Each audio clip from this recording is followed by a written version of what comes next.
কাউকে কষ্ট দেওয়ার সবচেয়ে বড় হাতিয়ার হলো তার সাথে কথা না বলা। প্রত্যেক মানুষের জীবনে একজন নারীর দরকার হয়। যখন কোনো মানুষের জীবন আগোছালো হয়ে যায়, তখন শুধুমাত্র দাবা খেলার মতোই রানী একমাত্র রাজাকে সব দিক থেকে রক্ষা করতে পারে। তাকেই সবচেয়ে বেশি মনে পড়ে, যে সারাদিন একবারও আমার খোঁজ নেয় না। গরিব হতে পারি, দেখতে খারাপ হতে পারি, তবে বেঈমান নয়।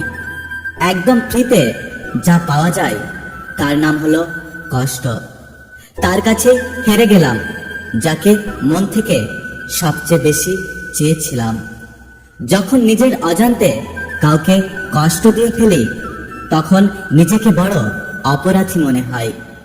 আর কেউ যখন আমাকে কষ্ট দেয়, তখন মনে হয় এটা আমার পাওনা ছিল। আমাকে অবহেলা করছিস কর, কিন্তু নিজের খেয়াল রাখিস।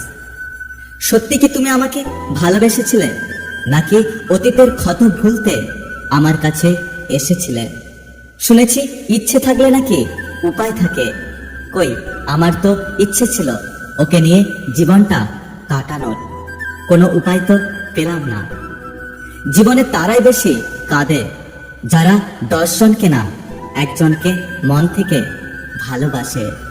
তীরটা যখন বুকে ঢুকলো, তখন একটুও কষ্ট পাইনি, কিন্তু যখন দেখলাম মানুষটা আমার পরিচিত, তখন বেশি কষ্ট হয়েছে। প্রয়োজনের চেয়ে বেশি ভালোবাসা পেলে মানুষ অবহেলা করতে শুরু করে। তাই কাউকে অতিরিক্ত ভালোবাসতে যাবেন না। তুমি জিতে গেছো কারণ তুমি বদলে গেছো। আমি হেরে গেছি কারণ আমি বদলাতে পারিনি। কিছু কষ্টের পরিমাণ এতটাই বেশি হয় যে না প্রকাশ করা যায়, না কাউকে বোঝানো যায়। শুধু নীরবে চোখের জল ফেলতে হয়।